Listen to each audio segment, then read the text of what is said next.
Over in Animal Adventure, new boy koala Burke was brought in from Japan to increase the chances of joeys here. Hey buddy, what are you doing? But bitter experience with the death of Wilpina and serious illness for Violet has shown keepers that the tiniest blip can spell disaster for the breeding programme. Quite a lot of effort in the third breath. And just days into his new life here, there are worrying signs of trouble with Burke. 10 kilos basically. We're in a position where he's not really eating. We've actually had around 300 to 400 grams of weight dropped, which it may not sound a lot, but you're talking 10% of his body weight. That's a huge amount to lose of any individual. Burke needs to munch through up to a kilo of eucalyptus a day to keep him ticking over and give him the nutrition he needs. And keeper James and lead keeper John have tried every trick in the book to coax him into a Christmas binge. We've given him butternut squash to keep the gut good flowing and going, keeping him nice and healthy. We've given him boost juice, which is blended up eucalyptus, and we've tried hand feeding him. Hello. What's this? I've been here early hours making sure he's going in the right direction, but none of those three things are truly getting him eating. With Burke's weight and the hopes of future joeys falling rapidly, John needs a solution fast. And he's come up with a fail-safe way to find out if too much TLC is killing our boy's appetite, or if being off his food is a sign of something much worse. Just setting up a hammer on trap, just to try and monitor Burke a little bit during the evening. You know, we quite easily could stay here all night, or we can come in the evening, but partly what you being here is almost distracting, so it'd be quite interesting to see what he gets up to while we're not here. Right, like that.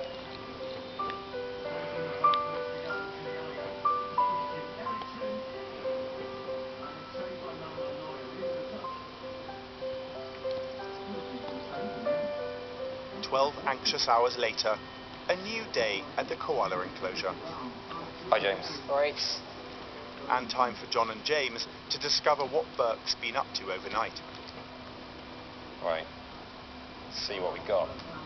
Fingers crossed. Koalas eat for about 3 hours in every 24, and because they're nocturnal, John and James expect most of Burke's dining to happen at night. It's about 2 o'clock in the morning. He's not interested.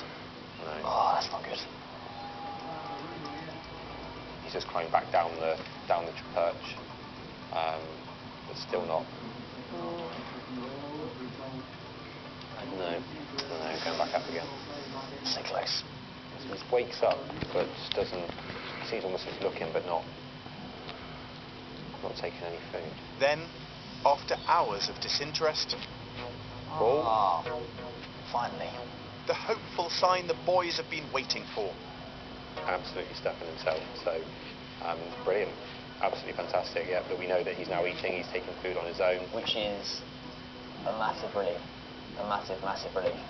It just means that now we haven't got to go in there and hand feed him, and we don't have to almost mother him quite as much as we were early on, which is great. It allows us to relax for a second, knowing that the animals still know how to be koalas, which is perfect. Just a second. Only a second, though. For sure, for sure. The return of Burke's appetite is a massive weight off everyone's shoulders. And we're catching up with John to see how our boy's been doing since his midnight snacking was discovered. Wonderful news that those cameras revealed that actually, when you were thinking, we're just going to snatch half an hour's sleep, he was happily tucking away. Yeah, incredible. I think we learned from the original koalas coming over from Australia that eating is vital. So when Burke first arrived, obviously he'd had quite a journey. I think the upheaval and the new environment, any animal is going to struggle to start eating. Now, obviously, he lost a lot of weight. Has he put it on yet? He's slowly been increasing. When he first arrived here, he went down to about 9.2 kilos. So He was a 9.8 koala when he left Japan, so he'd obviously dropped quite a lot. But we're actually going to weigh him today. So James is going to wrangle him over here, is he? Yes. Just comparing him to Dennis, the young male that's here. I mean, Dennis is only 3 years old? Yeah, he'll be free in January. And how old is Burke? Burke is 12. Okay. So we've got on there. I think it was about 9.8. That's spot on. So back to exactly where he was. Weight. Oh, exactly. Well done, James. Burke, aren't you handsome? Well done. So what happens next? He'll eventually move from here into the enclosure. Yeah, so he's going to do about a month's worth of isolation in here. We're building him a separate area in Koala Creek. You have to remember koalas are not a social animal, so he will not be moving in with Dennis, which is what a lot of people think. They would not live happily in harmony. But it's just Dennis thinking or knowing there's another male in his territory might make him up his game. And, you know, what would be your perfect Christmas present if we were to sort of project forward to next year?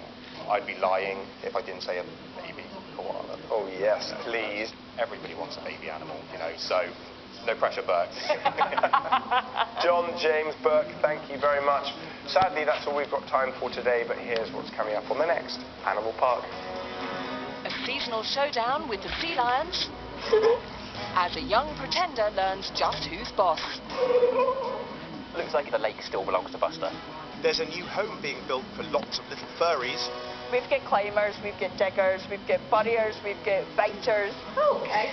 And I deliver a super-sized Secret Santa Wow, it's heavy. for football mad rhino Ujanu. Oh, look, he's standing right up on it. Oh, that's amazing.